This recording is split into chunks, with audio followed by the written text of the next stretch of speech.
Hello, beautiful people. I am here wrapped up and comfy. We are here to go over 90 Day, The Last Resort. My apologies. I do normally get these reviews out on Tuesday. I'm like a day behind on every review right now. I have a lot going on, but I'm happy to be here, you guys. This was season 3, episode 7, appropriately titled The Last Noble Truth. And Rebecca and Zied Rebecca acted an absolute donkey because at this point, I'm convinced she might actually be a donkey. But I do hope that everybody watching considers liking the video and subscribing to the channel. I am newly monetized, so I do also hope that you're able to hype the video. Welcome back to all of my thugs. Shout out to my managing moderator, aka American Born 2. I appreciate you. I appreciate you so much. Good evening, good evening. Yes, please like, share, subscribe, hype, all of those good things, Rebecca is out of control. You could tell she's never been corrected in life, and that Rebecca just feels like her way is the only way. Like you could tell. I don't understand why she is the way she is. She's like really, really difficult for no reason. And I'm like, maybe she think that she's being reasonable, but listen, I be passionate about my points too. At some point, you got to realize that like it's okay to be quiet. But the group is in the forest, you guys. They're still doing this wilderness therapy. For the most part, I thought these people would crumble, but they're doing okay. Russ and Paola are walking through the forest talking about some crazy things. According to Russ, he is afraid to sleep with Paola, like in terms of making a move to get busy, because he feels like she's always critiquing him. It sounds like Russ is bad in bed and has probably never had a woman tell him that. Maybe he's a lazy lay. Because it's like, just because someone says, hey, I need you to do this in order for me to feel good, doesn't like, I get that Paola is difficult, but most men would be listening and doing whatever they got to do to stay up in that coochie. But I guess Russ is not willing to do that. But I do kind of feel like Paola's always critiquing him. And if you're constantly critiquing somebody, they're not going to feel comfortable. But I'm just looking like, you done told us this man don't know how to munch on your lady part. You done told us that he is bad in bed and there's only one position. She said that she just lays there like a, what did she say? Like an unalive something, like an unalive cow, I believe she said. I said, what is going on? I don't know. Paola and Russ irk me. They irk me for real. American Board 2 says that Rebecca is a bully. She is. God, she irks she make my teeth itch. She really do get on my nerves. Like I cannot with Rebecca. I cannot. Hello, Kathy. How are you? Welcome in. Welcome in. Hello. Yes, that's my mother-in-law, y'all. She birthed Mr. Best. Without her, would I have a husband? Probably not. Probably not. So shout out to you, Kathy, for your gestational period. Russ, if you're not going to work, at least try harder in the bedroom. He has all the time in the world. I don't understand what the problem is. I genuinely don't understand what the problem is, Russ. You're unemployed. That's a good point, because I entirely forgot about that, AB. I entirely forgot about that. If you are unemployed, then you should have all the time in the world. I want to see him in the house practicing every stroke, okay? I don't understand why they're having such problems. And she's also Colombian, passionate. So she's not looking for no boring time in the bedroom. She's just not.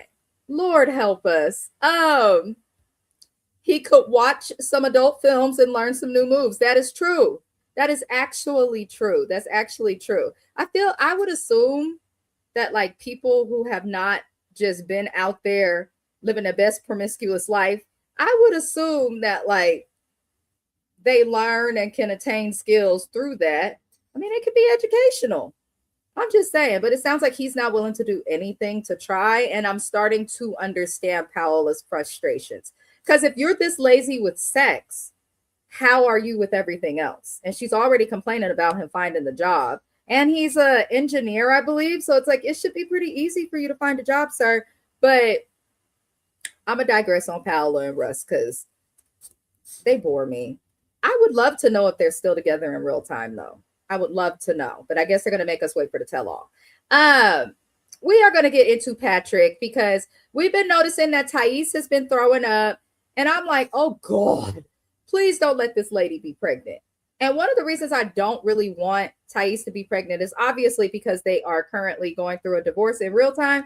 But I also kind of feel like, who wants to be pregnant by Patrick? I feel like sleeping with Patrick is a task. Like, especially hearing that he's like borderline sex addict. I just feel like sleeping with Patrick is a huge task. And sleeping with anyone shouldn't feel like a task. At least not my mind. But what can we do? What can we do?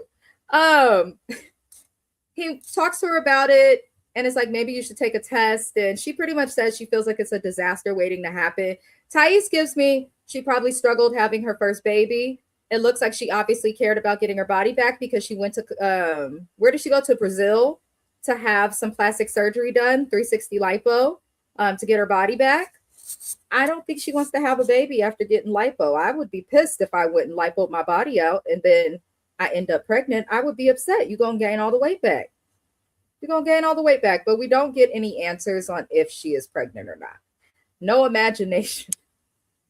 I don't know what he's doing in the bedroom, but whatever he's doing, it is not working. It is definitely not working. Um, the group ends up coming together. Everybody comes together for a fire in the evening, and Dr. Grandiston is there. And Jenny and Sumit have their moment where they talk to the doctor, and she mentions that she doesn't want to live with his parents. Nobody wants to live with their parents. Like, nobody wants to live with your parents. You just don't. And if you do, I think it's a little weird. Like, it's nice to be close to family, but can we be close and you have your house and I have my house and maybe we drive to each other's houses and see each other, plan some family trips? Why do we need to live in the same house? I'm just saying.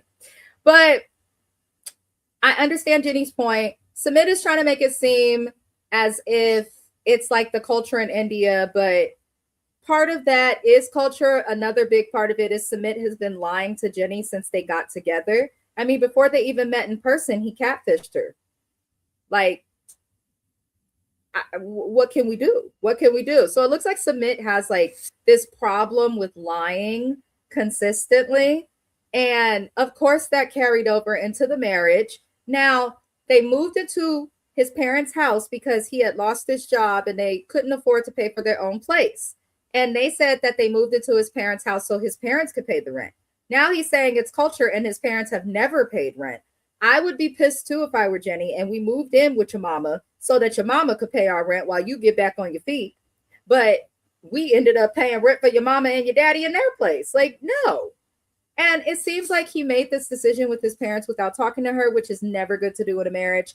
But he comes clean at the group. The secret he's been keeping from Jenny is that he took out loans because his parents stopped paying rent. Because Jenny didn't know that they weren't paying rent.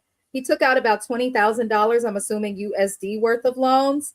And while I don't know how it works in India, in America, I would say, yo, credit, do what you want. But you want to kind of tell your partner if you're taking out 20K in loans, because you could have used those loans to get a place of your own instead of living with your parents, as quiet as kept Sumit. But Jenny was understandably upset. Now, I know Jenny and Sumit in real time are okay. I actually saw that Jenny's daughter has been commenting on herself on Jenny's post, like the videos of Jenny and Sumit begging for money because of the ALS. Jenny's daughters have been commenting in those posts, if you guys go look on social media, and they have made it clear that they are able and willing to take care of their mother, but she doesn't want to come home. They say she would be depressed without Sumit. So why he can apply for like emergency visas and stuff, but especially if she's unhappy living with his family, I do think this is the time for her to maybe consider going back home. And someone had commented on one of my older videos saying, everyone keeps saying for them to go back. It's not that easy. It's not that easy for him, but for her, she's got children, she's got family, she's got retirement, she's got places to go. So I do think it would be smarter. She needs to get to a country where she can be comfortable. It's not even about the healthcare because there's no cure for ALS anywhere, but she needs to at least be somewhere that she is comfortable while she is experiencing this, in my opinion. In my opinion. Um, American Born 2 says, Submit is working my nerves, especially since Jenny is sick now. Chat, listen. She don't need the stress. So I really hope that Submit like figures it out. Oh, that's terrible. Jenny should go back home to her daughters and leave Submit in India. Unfortunately, she might have to. There's no cure for this disease, you know, and it's going to be hell for her daughters when the time comes. They're going to have to fly her back out here, and all this. It's. I just feel like just come back now because you're prolonging the inevitable. I feel like eventually she'll end up back there, but what do I know? What do I know? Now, the next couple they discussed was Patrick and Thais. Apparently, Patrick's brother John, with the strong Boston accent, he is good friends with Thais's father. Apparently, I'm like, okay, I was not expecting that. But John does seem cool. He does seem cool, and John made comments about the woman that he's with now. If you guys watched this, the season of 90 Day the Single Life that John did, it was a couple seasons before last. He was dating that old girl that seemed a little kooky. I believe today they have a baby. But Patrick and Thais were kind of being super vocal, and they were negative towards John's relationship. And I kind of feel like because of that, that's the reason why John is problematic. Now, according to Thais, John gets in between a lot of the issues that are in their marriage. It seems like they're extremely close to divorce. And I don't know. John told Patrick that he knows more about Brazil than Thais is letting off. And this is why I don't like when family members do what John is doing, because how do you know what she has told her husband or hasn't told the husband? How do you know what Patrick, that what John is alleging to have known about her is something different from the surgery? Like, you don't know that. So I feel like Patrick is a weak definition of a man. He gives bitch. He even looks like one a little bit. Like, I don't really care for Patrick worth a hot skip of a damn. And I think it shows weakness as a man for you to expect for your brother to just accept your opinion, which John didn't. He went on to stay with the girl and had a baby, and it's worked out. But Patrick, you're listening to John over your wife. So I feel like Patrick has, like, because in real time they're getting divorced, I feel like he's had one foot out the door and is trying to find a way to make Thais the villain, when really they're both problematic, if that makes sense. But Dr. Grandison was like, look, I can't help y'all the way that y'all need help, okay? And referred their asses to family therapy, as he should have. Because if John is this much of a problem in your marriage, then y'all need to go discuss that. Like, don't skirt around what the actual problem is. Hey, Vibe. This is another content creator, you guys. Vibe says that brother is messy. He is messy. He is definitely messy. I feel like he wants his get back for how they acted toward his baby mama. Thank you, American Born, for posting the link. If you guys are in the live chat and interested and subscribing to another great creator, check out Vibe X. This is the link. You can click it from the chat. It is also in the description of this video. Please tap in, y'all. Please tap in. American Born says, I agree, Patrick is not a good person. He's not. And allegedly, he's $200,000 in debt. Thais, the way that he's coming for full custody, I go to an attorney and say, I'm arguing for joint legal and physical sole custody of this baby because he can't even afford it. He's in so much debt. That's what she needs to do. He wants her to be the villain. I am curious to see, like, if she's going to, like, get a job and get things done. I don't know much about Thais and what she does with her day-to-day, but I hope she's playing as smart with this divorce, because obviously it's all Patrick thinks about is divorce. Now, we going to move into... Hi, Kiwan. Welcome in. Tap into her channel as well. I saw this week she's done a soul food review. I saw that she did a... All the Queen's Men review as well. Tap into Kiwan JTV. She covers a lot of good things. Rebecca and Zied. They stress me out, you guys. She continues to overtalk Zied. Like, before we could get anywhere, she was just overtalking him. She was not letting him get a word in or out. The fact that Ziad gets in his car and drives to another state instead of calling her every name in the book or leaving her, he must care about her for some reason. He must care about her because he's in HVAC. I think it was AB who sent something to me. He's in HVAC. They're paid well, so he can go support himself. He must love Rebecca. And I wish Rebecca would shut the F up and just let this man love her because she get on my nerves. And I get that he was problematic and presented red flags in the past, but Rebecca just, she could drive. She is the example of a person who will drive you to cheat. Okay. She gets on my everlasting nerves. She really, really does. Now, Rebecca is not hearing Ziad. He's basically telling her, like, I want a wife. I want a wife. I don't feel like I have a real wife. And he says that he feels like she works so much. And she cuts him off and it's like, well, don't you have a good life in Florida? And you live on the beach and you have all that you need? And I'm just kind of like, if my husband, because Mr. Best, shout out to Mr. Best, shout out to my mother-in-law. She had a chance to wear. You did well raising your son because I don't pay rent. I pay utilities, so y'all, I do pay something. But my husband takes care of the rent. He insists on it. And he's never not once thrown that in my face. Not mad at me, not an argument or none of that. So I don't like when couples throw things, especially those who live together, in each other's face that like somebody's going to have to do it. Either we paying rent together or I'm going to do it or you going to do it. So it's like to throw that in his face is crazy. Nobody said you have to live on the beach and in Florida. That was your choice. Okay. He ain't from America. He would have just been happy, I'm sure, having a home and some peace. But she wants to throw, materialistic things into his face. And she gets upset because he wants her to be more like a wife. And she takes offense to it. She kind of interrupts and tells Rebecca to please let him finish because she was not letting Ziad finish any of his statements. And Rebecca told her to mind her business. I said, now, Rebecca, the first 3 episodes of this season, you were so into it with Shekinah because she was trying, basically, Rebecca got in Shekinah and Sarper's business and it didn't go in her favor. Now you telling Shekinah to mind her business. Ain't that the pot calling the kettle black? Like, it does not make no sense. It doesn't make any sense.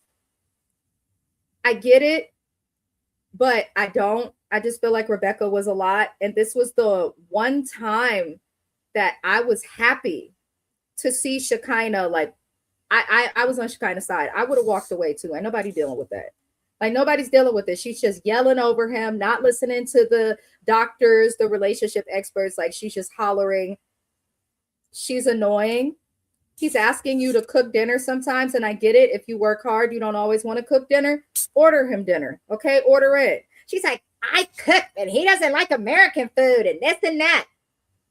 Then learn to cook a dish of his culture. I mean, my God. Sometimes I cook Mexican food. Sometimes I cook Italian food. I make great pasta. I really do.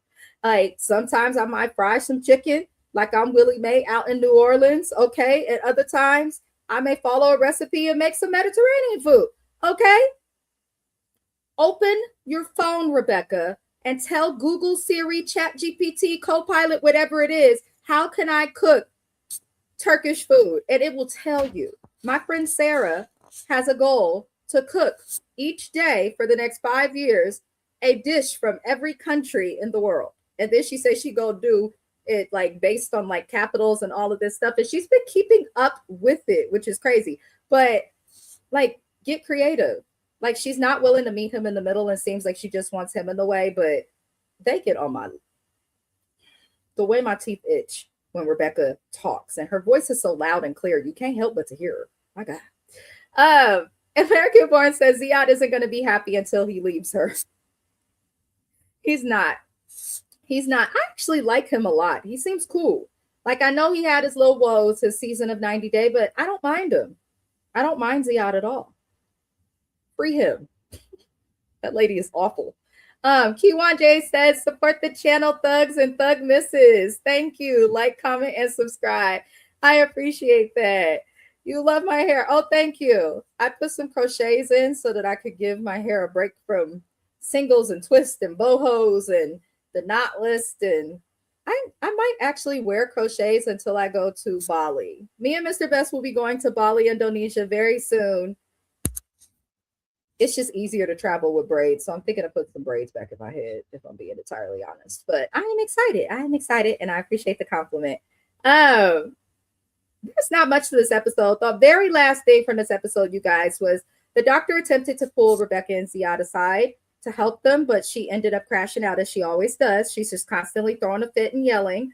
In my opinion, Rebecca is everything wrong with people. Rebecca gives our melanin redacted white friends a bad name because they do not all act like this, but she gives every negative stereotype of them. I just want her to be quiet. I think to be in any sort of relationship, like a friendship, boyfriend, girlfriend, boyfriend, like a marriage, fiancés, whatever the heck, any relationship, you have to sometimes shut the fuck up and put the cigarette out and just listen. It's okay to let someone have a turn talking, Rebecca. It's okay. It's not going to hurt you. It's not going to hurt you. But there wasn't much this episode. That was all that really happened this episode, you guys. Very short review. I probably could have done it a pre-record, but I like to engage with y'all, so I'm trying to be live more because that is what the subscribers been asking for, and I try to give y'all what you want because without you, what I got, nothing. But I'm going to be doing at 4:30, I'm going to be doing my review for Bravo's The Valley.